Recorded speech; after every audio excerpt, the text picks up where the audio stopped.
Morning, everybody. I'm Andy, Yeah, and I'm Mark. and this is Strange Stuff Podcast. Welcome to one more episode. Yeah, I'm just trying to close down some box that's appeared. God. Is it a warning box by any Yeah, chance? picture-in-picture mode closed to maintain recording quality. But I can't close it. Don't worry about it. Yeah, but it's annoying. It's right in the middle of my picture. Can you drag it somewhere else? No. Oh, yes, it's gone. Sorted. Oh, so I saw that one of Trump's mates got assassinated at a college. Yeah, Charlie Kirk. It's, unfortunately a sign of the times. It's pretty crazy that 2025, just for your political views, you get assassinated. But how come his assassin was a fucking good shot, whereas the one who went for Trump was a load of rubbish? Well, no, because I know he shot him in the neck. No, but he was only 150 yards away. Well, it does, So how far was Trump's fella? Oh, I see what you mean. How is it that Trump's fella managed to miss, whereas he got Charlie Kirk? I don't have a clue. Come on. But do better, assassins. Yeah, well, it's, I was actually thinking of, wasn't it the podcast last week that you were talking about who you would shoot in the face? So many. Hopefully there aren't any young, impressionable people who listen to this podcast. Otherwise they might say, well, Andy told me to go out and shoot people in the face. Luckily, nobody listens to this podcast. Well. No, but I mean, it's a matter of toning down the rhetoric. But, these people make a living out of it. So, well, not anymore for this poor chap. But, I heard him debating at Cambridge, and unfortunately, no disrespect to our Tesla driving friend, but whenever you actually dig down, it's all based on falsehoods and assumptions. So he was a Christian patriarch promoter. Charlie Kirk basically was a Christian. That's basically a child abuser. Well, I don't think he was necessarily that, but he certainly didn't deserve to be shot. I would imagine if once you start promoting yourself as Christian, you are a fucking abuser. You are definitely abusing somebody. I would have to disagree with that. Oh, you mean just abusing people mentally, not necessarily and also physically? I mean, they are the worst. They believe in God's wrath and punishing their children for sinning, even thinking of sinning. They're fucking mental. Yeah, I wouldn't quite go as far as that. Mental, I tell you. Shoot them in the face.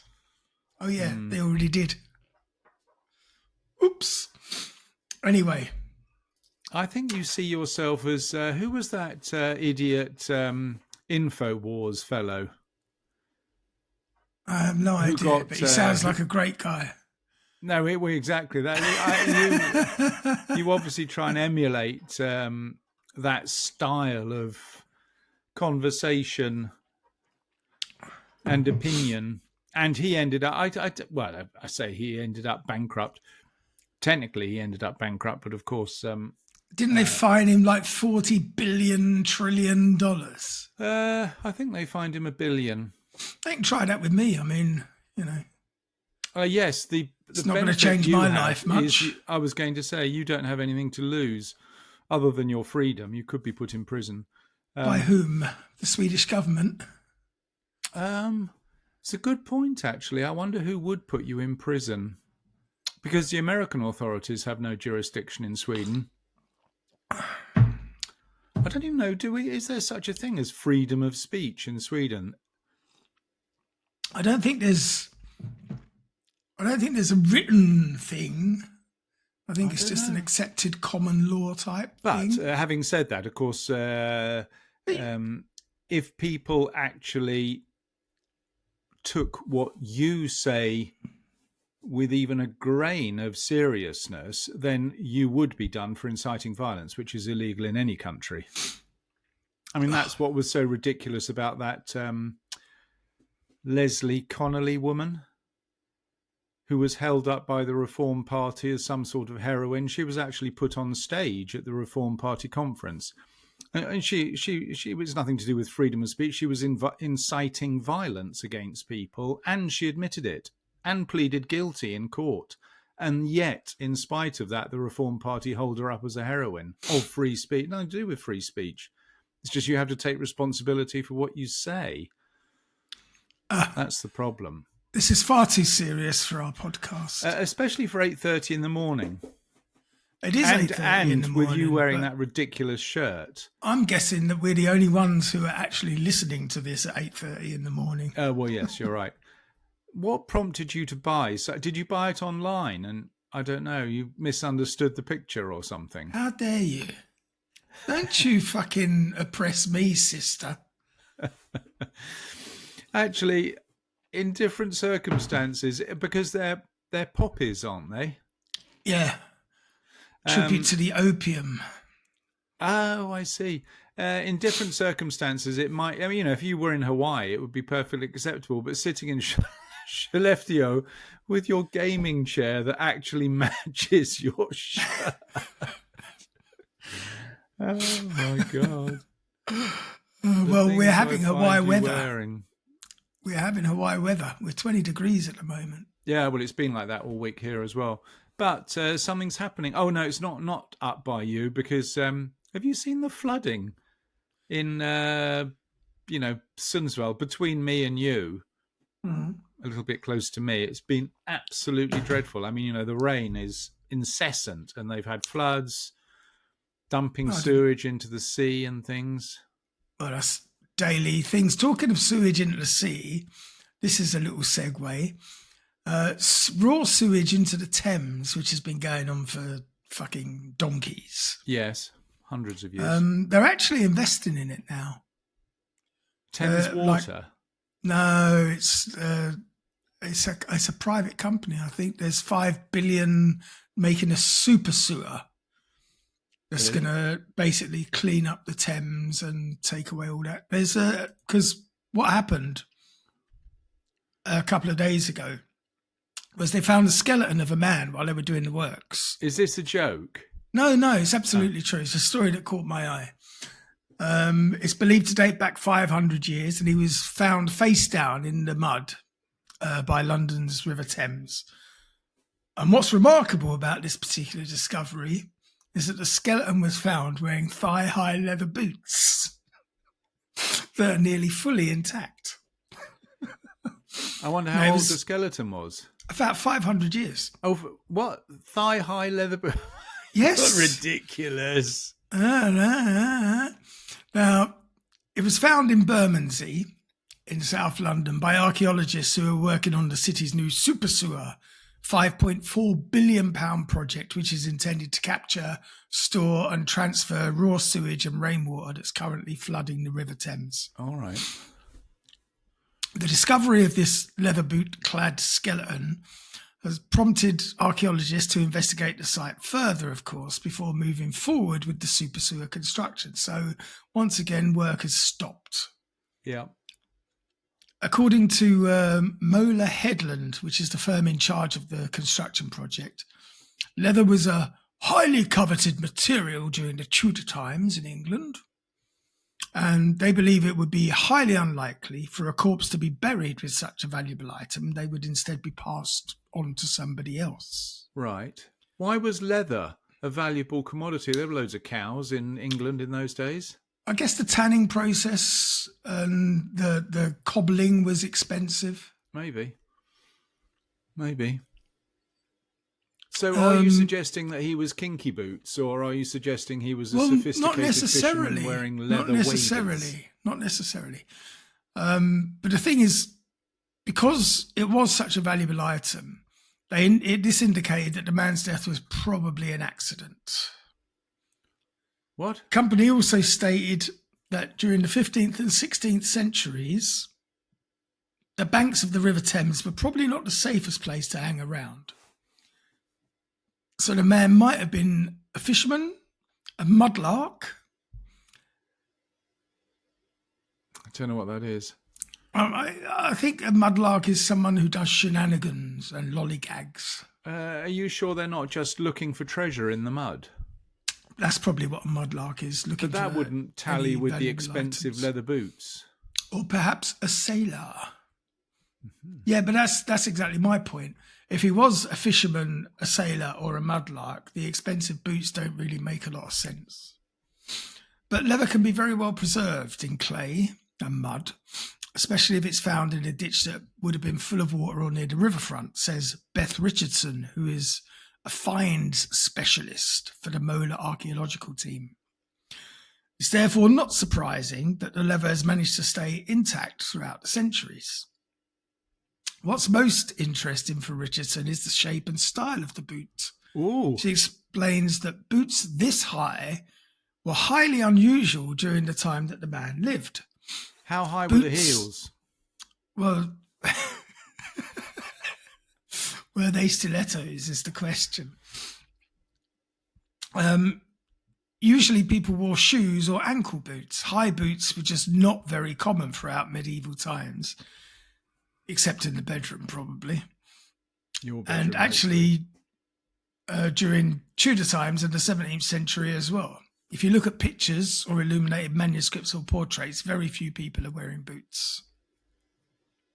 And it's for this reason that the archaeologists believe that the skeleton was probably a fisherman or a dock worker. These were very simple boots, said Richardson, and explains that they're basically the equivalent of modern-day rain boots or wellies. So yeah, they don't actually. When you didn't say thigh-high boots, did you? I did say thigh-high. Oh, you did say thigh-high boots, did you? Do you remember that story about that company that I think is literally called Kinky Boots? Yes. That caters to the they made a film. transvestite community. They made a film and it was about made it, into yeah. a movie, yeah. It's quite funny. Yeah. Well, I mean, it was a true story. It was a shoe company who was struggling, who tapped into this market of making stiletto boots in male sizes. Yeah. Do you have a pair? Of course. Several. Oh, dear. Well, that was a little transgression, tangential, if that's the right word, little story. And Yeah, did you kind of plan on interesting. doing that little story? You must have done it. How did you manage to segue into dumping poo into... I said dumping poo. Yeah. Are you exercising some type of mind control where you get me to actually give a prompt that fits into what you've prepared for today? Anyway, what have I prepared for today is the question. I don't know. I wonder if Thames Water are contributing to this super sewer. 5.4 billion, their shareholders wouldn't be happy. No. They would not be happy because they like every last red cent in their pockets. They like every last drop of blood out of the stone, it seems. Anyway, it's long overdue. The River Thames was actually clean in the 70s and had salmon swimming in it. Now it's back to its pre-1800s type pollution. Was it the 70s that was the peak of Thames water quality? Yeah. I remember the stories about it. There was all this excitement about fresh salmon being spotted in the Thames. Do you remember we had a whale swim up the Thames as well? A whale swam up the Thames? Yeah. A little one, I hope. It didn't Not a bloody great big blue whale. That would be a bit of a challenge. It must have been a baby whale. Did it survive? No, I don't believe so, if I remember correctly. It obviously got lost, poor thing. Yeah. Anyway, today, let's get down to business because we're going to talk about Vietnam and Hollywood because they're synonymous. Deer Hunter, was that Vietnam or Korea? It was Vietnam, I think. But we're going to go back a little bit. We're going to go back a little bit further than that because our Hollywood connection is Errol Flynn. They hadn't invaded Korea when Errol Flynn was around. No, but did you know he had a son? Well, I thought he was a womanizer, Errol Flynn. Actually, if he was around today, he would be demonized in much the same way as Jimmy Savile and all the rest of the I don't think he could predators. have been as bad as that. He didn't go to mortuaries. Was that Jimmy Savile? No, that wasn't that. No, that was Jimmy Savile. That was Jimmy Savile. Yeah. Savile. Well, Flynn was a dashing figure, swashbuckling from adventure to adventure across the globe. His mischievous eyes saw something the rest of the world couldn't, and he was able to communicate entire stories with them. With stories his of eyes? pain, yes. All right. Stories of pain, loss, human connection, and daring thrills. He was an actor. No, but we're not talking about Errol. Oh, we're talking about his son. We're talking about his son, Sean Flynn. Because although he began his life in his glamorous parents' shadows, Sean Flynn eventually came into his own as a photojournalist. That's where his eyes came into it, you see? So, sorry, when was he born? Let's get the basics. Oh, my God. Oh, well, come on, you've got to put it into context. Well, he was 28 years old in 1970, so 42. 42. All right. So he was born during the war. Yes. Yes. His speciality as a photojournalist was war zones, especially in Southeast Asia during the Vietnam War. He didn't take that classic photograph of the poor girl running away from the napalm picture. Napalm. Probably not. Hmm. A prince of Hollywood. He was actually born on May the 31st, 1941. Uh-huh. So he must have died before May. Yeah. To Australian-American actor. Did you know he was Australian, Errol Flynn? No. And French-American actress Lily Demeter. Never heard of her, but there were thousands of starlets in those days. Indeed. I think Errol Flynn, he was one of the megastars of the day, wasn't he? He was, definitely. And yeah, although both parents were performers, Sean's father was especially famous, almost synonymous with popular adventure films of the 30s and 40s. But young Sean didn't stay in Hollywood for long. Lily Demeter soon became fed up with her husband's wicked ways, which included his notorious affairs and his alleged predatory behaviour. And she left the Los Angeles area entirely with Sean when he was just a baby. Divorced from Flynn, Lily Demeter raised her son in the community of Palm Beach in Florida. Don't know and here, that's Donald Trump territory, isn't it? Palm Beach. Well, it wasn't then. It was very, very pleasant then. Then it was the domain of Al Capone and the rest of the gangsters. So what? That's a step up, is it, from Hollywood? Maybe it is. Absolutely. At least you weren't in any danger from the mobsters unless you were a rival mobster. I suppose so. So what was her name again? It's a difficult one. Demeter. Demeter. Lily Demeter. I wonder where she came from. France. Oh, you said, sorry, Lily. Okay, fine. We'll stick with Lily. I'll remember that. Lily Yes. and Sean, the son. So in Florida, Flynn the younger received a good education as his mother tried to shelter him from the shadow of his father's scandals. Sean Flynn also attended a boarding school in New Jersey, but it wasn't long before he heeded the call of adventure, whether to echo his father or to spite him. So New Jersey is north of New York. Yeah. You can't get much further away than Florida. Well, you can, but, you know, it's a hell of a bloody way from Florida to New Jersey. Yes. Sorry, got a message from Teresa. Actor George Hamilton, who was a childhood friend of Sean Flynn, once remarked, what his father was in the movies, Sean was in life. Mm-hmm. As a teenager, he developed a love of travel while visiting Havana in Cuba. before the embargo, I'm guessing. Later on, he went to Pakistan and Africa with the intention of hunting big game, which I'll never fucking understand. And at one point, he became a safari guide in Tanzania.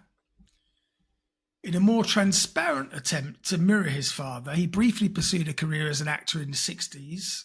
He made an uncredited appearance in the 1960 film Where the Boys Are, and later starred in the 62 film The Son of Captain Blood. Mm-hmm. He also accepted a number of other movie roles in Europe, spelt P-O-R-N probably. P-O-R-N. What? Well, in Europe, European films were notoriously risque.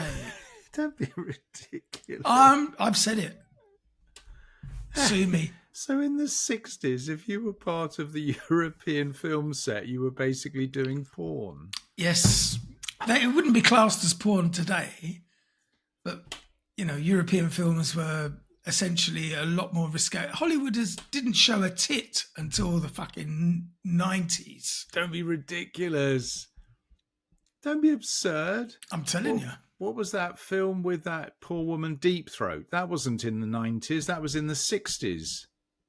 Linda Lovelace. Yeah. That was made in the 70s, and that wasn't made by Hollywood. Oh, wasn't it? That was an independent fucking production. Oh, I see what you mean. You're talking about the institution of Hollywood, Hollywood, MGM Studios and Paramount. They wouldn't dare show a boobie. That's what I never understood. I'm sure we've talked about it before. What is their objection to boobie, whereas shooting people through the head and seeing their head explode they're all is completely bottom fine? Jockeys, aren't they, obviously? Just because they don't like to see the luscious curves of a full-blooded woman doesn't mean the rest of the world is averse to it. What's a bottom jockey? What do you think? They like to ride the bottom. For God's sake. Reach-around artists. Oh my Tradesman's God. entrance. Now, but if anyone thought that Sean was about to pattern his whole career after his father, they were very much mistaken.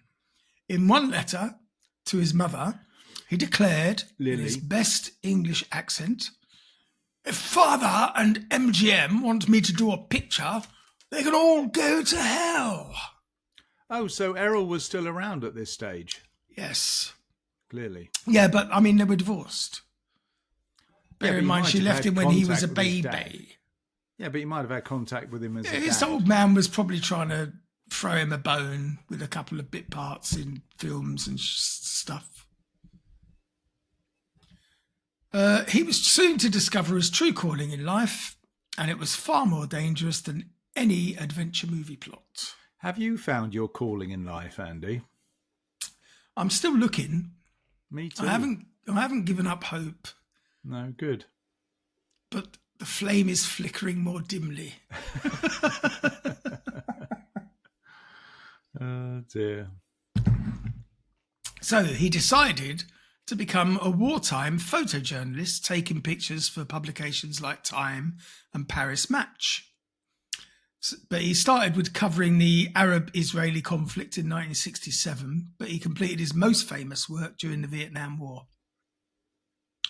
Not only did he fearlessly parachute into combat zones right alongside American soldiers, but he was also credited with saving an Australian platoon, which I doubt, because a platoon numbers quite a number of men, by alerting them to a dangerous mine nearby.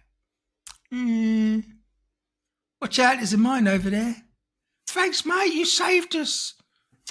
David Beckham was there. Talking about David Beckham, that really was a shite movie. I spent 39 kroner renting that. It was just a load of old bollocks. Don't ever rent a film. You can download them for free. Yeah, but I don't, do I? Jesus, don't throw money at Hollywood. What's wrong with you? Anyone who might have overheard that, I don't do that myself, obviously. It's just something I've heard about.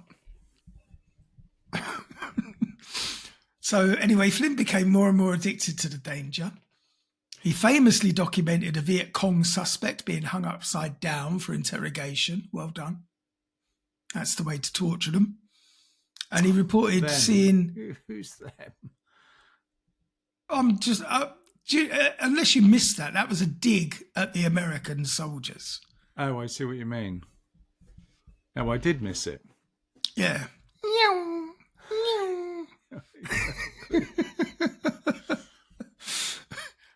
And he also reported seeing Vietnamese children as young as 10 handling rocket launchers and machine guns like cowboy toys. Well, they were defending their homeland. Yeah. What do you expect? I can't remember, was the Vietnam War, what it wasn't, was it communist Vietnam? It was allegedly to fight communism. Right, that was definitely what was going on in Korea. Yes, because you actually ended up it with was the North trying to take the South and turn them into communists. But Vietnam, it was a bit more ambiguous, wasn't it? What? It was very ambiguous. Oh. So his pictures spoke 1,000 words, but he tried to explain to those back home that Vietnam was the only place in the world where anything's happening, which just goes to show how brainwashed he was about the whole communist fucking ideal. Sean Flynn's coverage during the Vietnam War wasn't just limited to Vietnam itself. In 1970, he travelled to Cambodia following some North Vietnamese troops who had advanced into that country. On April 6, 1970, Flynn and some other photographers were leaving Phnom Penh when they learned about a checkpoint that was supposedly manned by the Viet Cong on Highway 1. So Flynn and another photojournalist, Dana Stone, couldn't resist the opportunity to document the checkpoint and possibly even interview members of the Viet Cong themselves for a scoop. Another reporter, well, in fact, though most Western journalists covering the Vietnam War travelled around in limos that had once been used by tourists, why not? Flynn and Stone took off on motorcycles to complete their risky assignment. Another reporter named Stephen Bell, who decided not to go with them, later recalled, "We headed back to Phnom Penh and no one ever saw them again." What? We're already at the end of the story. Well, he continued, "I think they were among the first to go missing because it hadn't reached the point where we knew quite how dangerous the situation was." No, because at that point, I'm guessing they were still in the Apocalypse Now version of taking acid and heroin and just having a fine old time watching the fireworks in the jungle. So he was indeed never heard from again after April 6, 1970. Yeah, the month before his 29th birthday. He was just 28 when he disappeared. Dana Stone was only 30 when he also vanished without a trace. The most widely repeated theory is that they were both captured by members of the Viet Cong, held captive for as long as a year, and then killed by the Khmer Rouge, a radical communist movement in Cambodia that would ultimately rule the country from 1975 to 1979. So there were actual communists in Cambodia. Weren't they the really bad ones? Yes. Wasn't that? Am I thinking about? They were like Stalin times 100. The killing fields. Is that them or was that somebody else? Pol Pot. What was his name? Pol Pot. Pol Pot. Was he Cambodia or was he somewhere else? Oh, you're putting me on the spot. I'm saying I don't know either. I don't know. I wouldn't like to say yes to Cambodia. Anyway, so this poor fellow lived to 28. Well, his mother was devastated by her son's surprisingly. disappearance and presumed death, and she actually spent a fortune trying to find out what exactly happened during his final days and attempting to locate his body. "It has made an old woman of me," she said. Tragically, she never got the chance to properly bury her son, and she battled Alzheimer's in her own final years before she died tragically, well, not tragically, but she died in 1994, which was a tragedy, I suppose.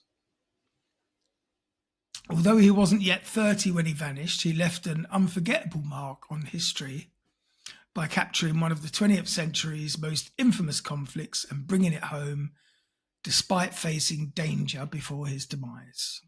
I wonder who he was selling. He wasn't working for Paris Match, obviously. Yes, he was. Paris Match and Time. Were they a news? I thought they were a fashion magazine. No, that's not Paris Match. So Paris Match is actually a news magazine. I mean, I don't know, a news magazine. Yeah, it's a news agency, perhaps. Oh, is it? Okay.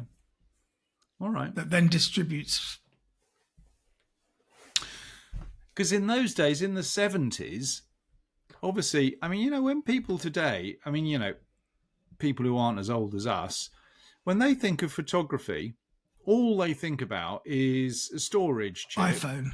Yeah. And sending it by your iPhone to whoever. But in those days, the 70s, it was definitely reels of film. Yes. You know, that had to be developed. And then transported. And then physically transported to your news agency.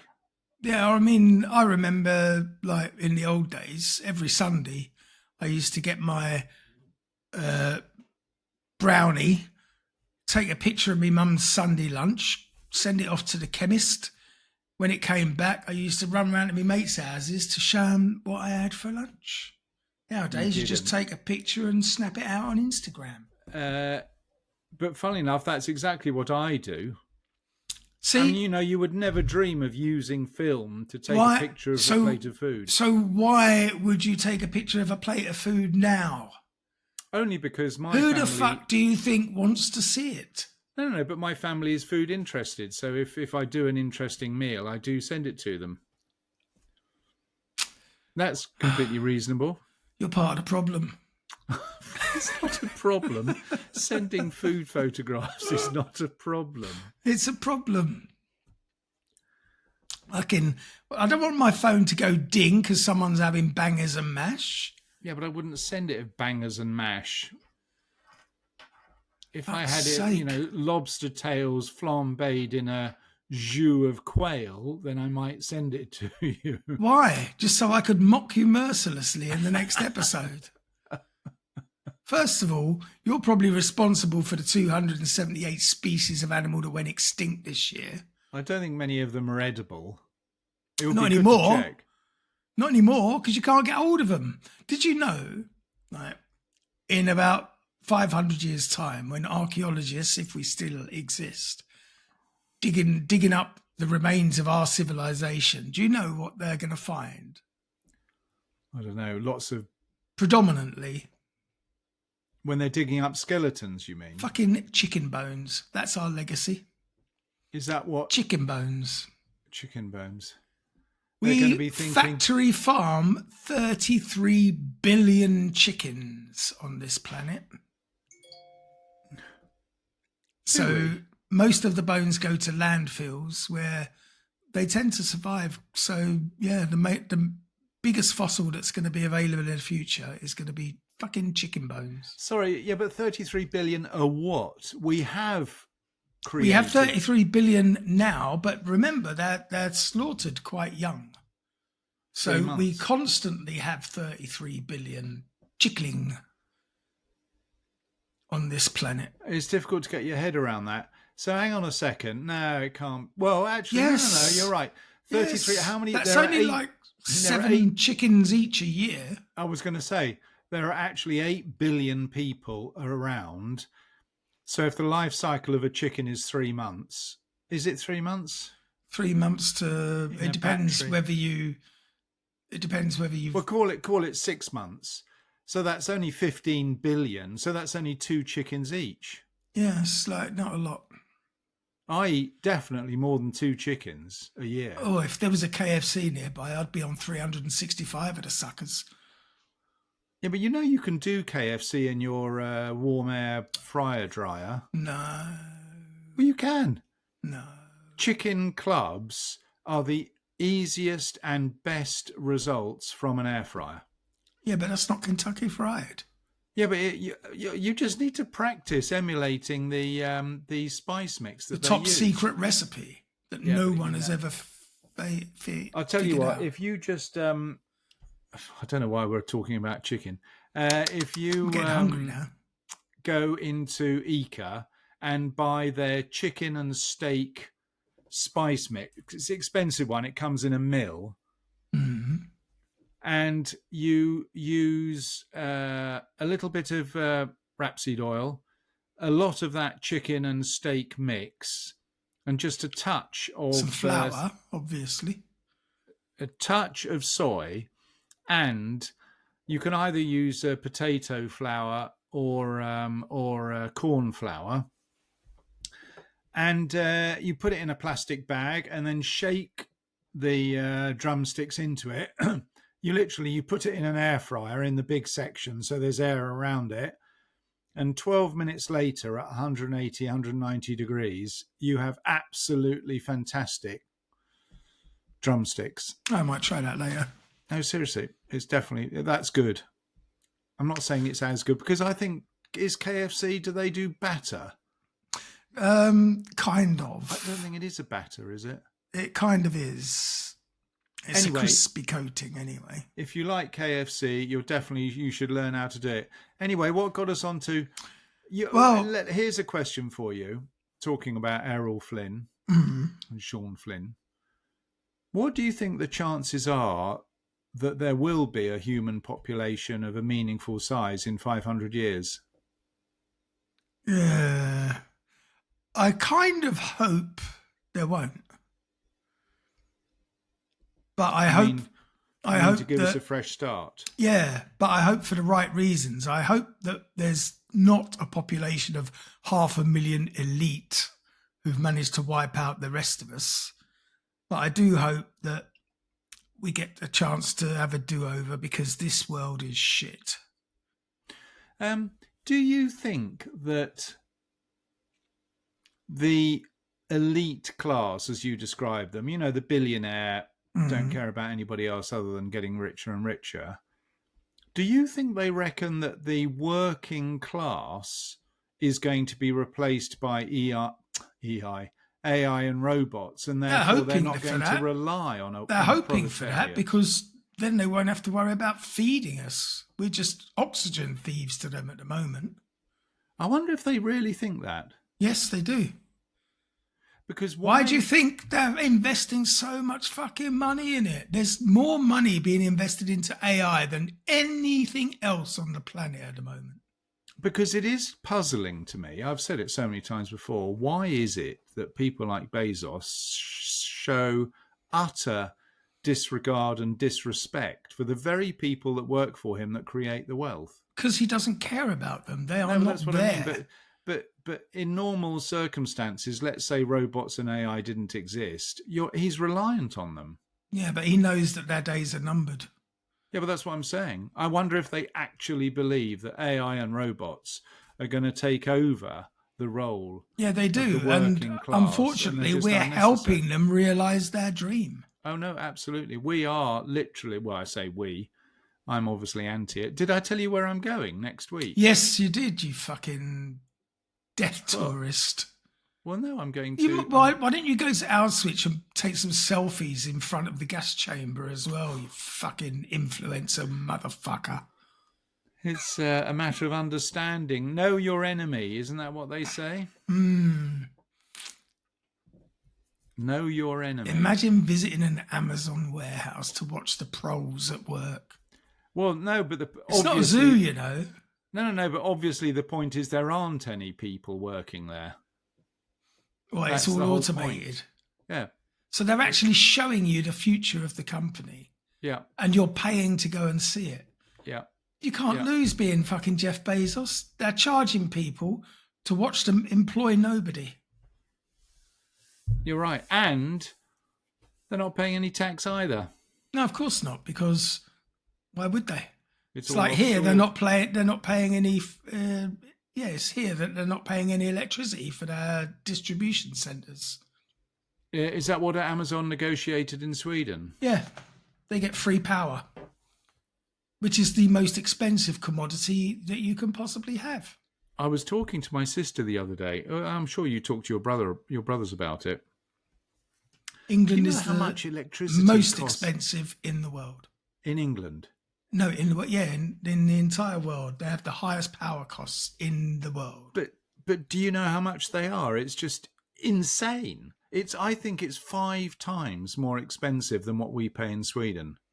Yeah, because it's all fucking privately owned, and they just put the prices up 4 times a year, whether they need to or not. And the ridiculous thing is the number of politicians that say, oh, well, idiot politicians, that fellow Tim Price or whatever his name is, talking about, it's all down to the green windmills, and it's got nothing to do with that at all. It's the profiteering of the electric companies. Yeah, it's basically just fucking greed. People should stop paying it. Well, you can't. That's the point. They've got you by the balls, don't they? By the short and curlies, as we used to say. Shoot them in the face. Yeah, but you can't do that either. Sorry, we've digressed, if that's the right Yeah, word, anyway. from poor old Sean Flynn. Can we Let's get back to Sean Flynn. I know he's dead, but is there some... Are we still waiting for the climax of this story? Well, I mean, he left a bit of a legacy. There are some people who say that he maybe inspired Dennis Hopper's character in Apocalypse Now. Which one was Dennis Hopper? I'm guessing he was a photojournalist. Do you know, I can't remember Dennis Hopper in that movie. The 1992 miniseries Frankie's House also featured Flynn as a character. Unsurprisingly, a lot of people have expressed an interest in creating a film that focuses more closely on Flynn's story. And although Errol may have played swashbuckling characters in movies, his son Sean Flynn, pursued countless adventures in real life, and it's little wonder why many people see his true story as a movie-worthy journey of its own. It is amazing that no one's made a movie of it. It's just simply the fact it's Errol Flynn's son. Was Errol Flynn still alive when Sean died? Highly unlikely. He died in 1970. He died in 1970? Sean did. Alexa, when did Errol Flynn die? Errol Flynn died on October 14th, 1959 at the age 1959. He died. All right. Errol. He must have been bloody old when he had Sean, or very young when he died. No, he was very young when he died. He was 52 or something. I just What heard happened of to 54. Him? Come on, we're moving on. What do you mean? It's pretty relevant to the story. I mean, we were talking. But we're about finished Amazon with that warehouses. story. We're finished with that story. We were talking Amazon warehouses 5 minutes ago. We're going to move on to what brought the Vietnam War to an end. Oh, okay. So the theme is Vietnam War this week. Yes, Vietnam and Hollywood. We've done Hollywood. What brought the Vietnam? Well, it was probably the objection of the American people, wasn't it? Well, yeah. I mean, there was Politics. a lot of that, but it was mostly the fall of Saigon. What happened? The fall of Saigon. So the Americans took over Saigon. Well, the Americans were in South Korea, were defending against the North Koreans. Well, we were talking Vietnam a second ago. What's that got to do with Korea? Oh, sorry. Vietnam, South Vietnam. We're defending against the North Vietnamese. So and that's where Cambodia is. Cambodia is north of Vietnam. You've got a world map right in front of you. Yeah, but I've got to find it. Hang on, I've got to stand up for this. Oh, God, I hope you got pants on. Oh, yeah. Jesus, no. Got my trackers on. I can see Vietnam. I can see China. It's right next to Cambodia? It. Yes. Oh, I think Cambodia is called Laos now, isn't it? Yes. Well, you do have... Where's Saigon? Hang on. Come on, hurry up. I've got a story to tell. I can't even see... Oh, because I do apologise. I think it's Ho Chi Minh City. Ho Chi Minh, yes. So anyway, Cambodia is sort of west and north. So there's quite a long border. We're coming into our time now because it was at the end of April in 1975, and all of a sudden, the song "White Christmas" by Bing Crosby suddenly blasted through the streets of Saigon in Vietnam, and this was a signal to Americans that the evacuation of the city had begun. And with that, so had the fall of Saigon. For many weeks, North Vietnamese forces have been creeping towards the South Vietnamese capital, meeting very little resistance as they marched through a number of cities like Quang Tri, Hue, and Da Nang. By April the 29th, it was clear that the US forces would not intervene, despite their earlier promises to do so, and that the North would capture Saigon. As helicopters whirled over the capital and South Vietnamese civilians crowded outside the US embassy in the city, American officials struggled to evacuate as many people as they could. In the end, they got some 7,000 people, which included 5,500 Vietnamese, whisked away from the besieged city. And then the North Vietnamese tanks rolled in. And the fall of Saigon marked the end of the Vietnam War and stands as one of the most dramatic chapters in the conflict's history. So it's safe to say the Americans lost. Yes, absolutely. But there was never any question about that. No, but the thing is that they actually suffer, other than obviously all the ridiculous casualties that happened during the war. Isn't that They weren't enough? routed. There wasn't a massacre of American troops in Vietnam. They just left, basically. They surrendered. They couldn't. They realised eventually it was unwinnable. By the time it took place, the fall, on April the 30th, the Vietnam War had been already going on for 20 years. What with American involvement? Ostensibly between the communist North Vietnam and the non-communist South. But it also acted as a conduit for larger Cold War tensions and drew in a number of outside actors, including the US and the Soviet Union. Sorry, just zapping forward to I don't know present day. exactly the dates that the Americans joined the conflict, but they would have jumped in as soon as Russia showed an interest. But Vietnam now, I say normal, it's not a communist country, is it, Vietnam? No. It's a, mixed economy, normal sort of democracy. I don't know. I mean, is democracy a thing? I find it hard to accept a country being invaded by a democracy where everybody is equal and everybody gets to say what's going on, to have their democracy forced upon them and not being given a choice, but to accept the democracy. It's an interesting point, actually. Sorry, it's isn't such that a stupid... against everything that democracy is supposed to stand for? It's a bit of a fundamental question mark. Are there any... I mean, is China a true democracy and communist? China is still a communist country. No, I realise that. But does communism mean that it's not a democracy? Yes. Are you sure? It's sort of counterintuitive. You can't have a communist democracy. You can't. That's the question. Good point. Can you have a communist democracy? No. So a communist country is always is a country authoritarian. Where allegedly everybody is equal. No, well, that's why a democracy would make perfect sense. No, because in a democracy we vote for our leaders. So everybody is not equal. So every communist country is authoritarian by definition. Yes. Hardline.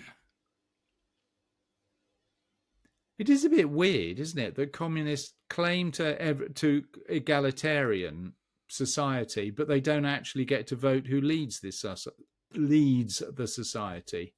Well, of course not. I mean, this is why Russia is ostensibly still a communist country, because it doesn't matter who you vote for, Putin is not going to leave. Oh, well, he's very popular. 98% of people. According to Putin. Yes, exactly. It's like Trump, according to Trump, is the most popular, is the greatest president there's ever been. You're always good at these things. Do you think the midterms are actually going to happen or not in November of next year? No. He's going to find a way, national security or something, he's going to find a way to block them. He can't. He needs to block them, otherwise his presidency, his second term, will come to an end. And he's working his nuts off to find a way to be president for life. No. In fact, was I talking to you about this the other day? You know, the reason, I mean, isn't it amazing that, didn't they have a peace thing in Alaska the other day? Nonsense. Yeah, but well, what is nonsense is the fact that after that meeting, the Russians escalate their attacks on Ukraine. Yes, they're just taking the piss out of Trump. And he meets up with... Well, didn't they... allegedly, they flew some drones over Poland as well. Well, what do you mean allegedly? They were shot down over Poland. Yes, but nobody has confirmed that they were Russian drones. Well, the Russians haven't even bothered denying it. They have. They've said there's no proof. What? They said they couldn't be proved that they were Russian drones, and they had no plans to fly. It was someone else. I think somebody might be trying to provoke the UN into taking action. No, but I mean that's not going to. No one is claiming, even Poland isn't claiming that the drones were attacking Poland. They were on their way to somewhere, ostensibly Ukraine, in a bit of a circuitous. Someone is trying their hardest to drag the whole of Europe into this fucking nonsense conflict. But I was thinking the other day that actually, I mean, it sounds absurd, but I think maybe not so absurd these days. They're literally gunning for chaos. Yes. And they hope that the likes of Trump and his family and all of his mates, the oligarch mates in the US and Russia, are going to come out on top. Yes. There's going to be some sort of new order. Yes, the New World Order is being worked on as we speak. It has been for years. It will come to pass. You shall own nothing and be happy. But why is it so many people, you know, if us sitting in some remote arse end of the world can work this out, why is it people living in the middle of it don't realise what's going on? People just choose to be blind. I may be, what do you call it, funnel vision in terms of my YouTube, what, you know, the algorithm spews out to me.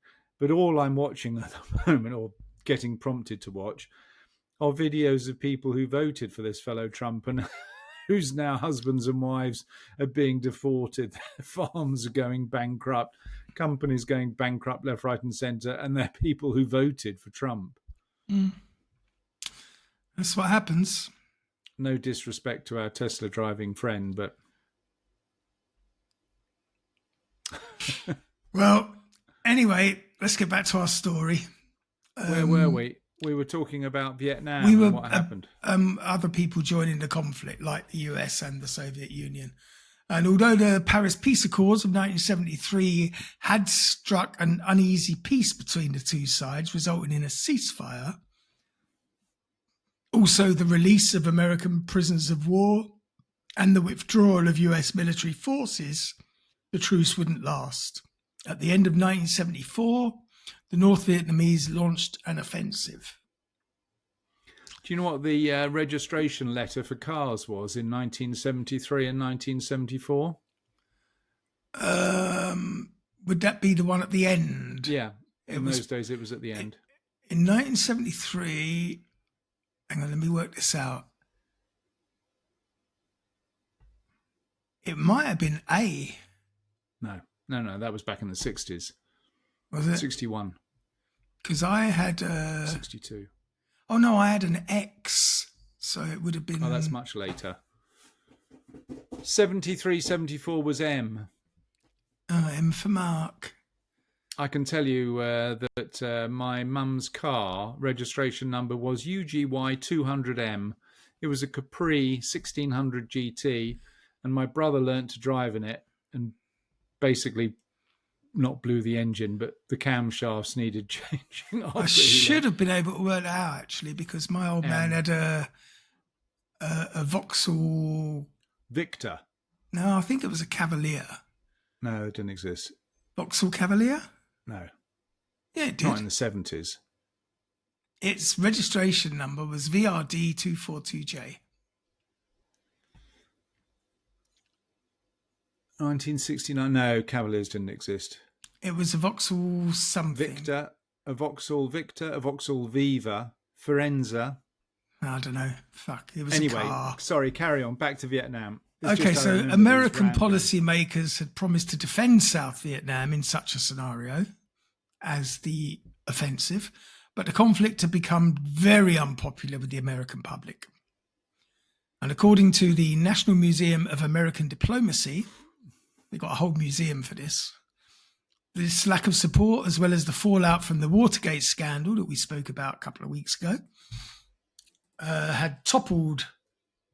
had toppled Richard Nixon in 1974, meant that the US chose to do nothing as the North Vietnamese troops marched steadily south.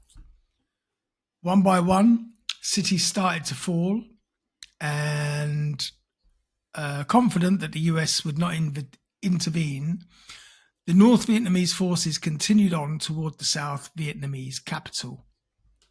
In the days leading up to the fall of Saigon, it became clear that the North Vietnamese troops would soon take the capital. On April the 25th, South Vietnamese President Nguyen Van Thu fled after resigning and transferring power to his vice president, Tran Van Hong.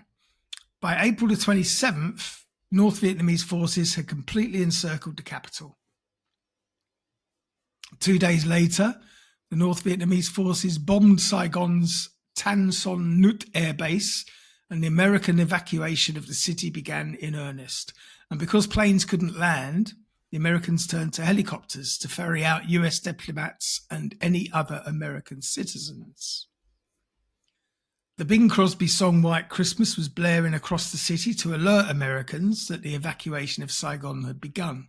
Now, bear in mind, this was the end of April. That's a pretty lame code to be using. Vietnam has got a very long coast, though. What are you saying? They could have used boats. Yeah. And though the Americans had originally planned to only evacuate other Americans, typical, the National Museum of American Diplomacy reports that US Ambassador Graham Martin insisted that at-risk South Vietnamese people, especially government officials, should be evacuated as well. Quite right. Have you followed the story talking about Americans and war? Do you know the Pentagon is being renamed? It's going to be called the Ministry of War. Oh, that is fucking dystopian. It's going to be called the Ministry of War. That is dystopian. George Orwell will be, he'll be giving high five to his predictions. I think they should actually give money to George Orwell's family for taking his copyrighted work. Well, yes, you're right. Ministry of War is a George Orwell copyright. Yep. Anyway, apart from the government officials, many more also wanted to flee. And as helicopters took off from the US Embassy, thousands of South Vietnamese people crowded the embassy gates.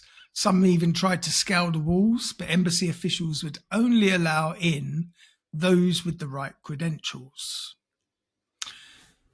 We had to push and shove our way through a crowd of several hundred Vietnamese trying to scale the walls, only to be knocked back by US Marines, reported CBS News correspondent Ed Bradley.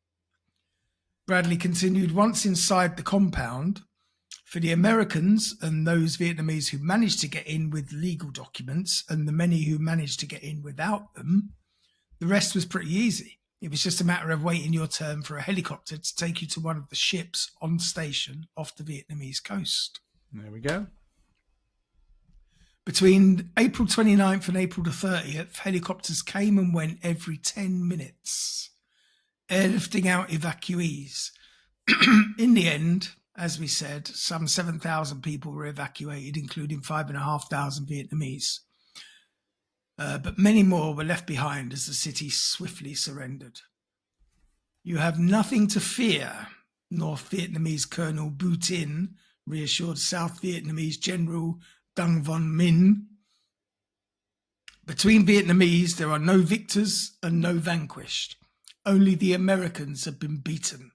If you are patriots, consider this a moment of joy. The war for our country is over. I wonder what happened after.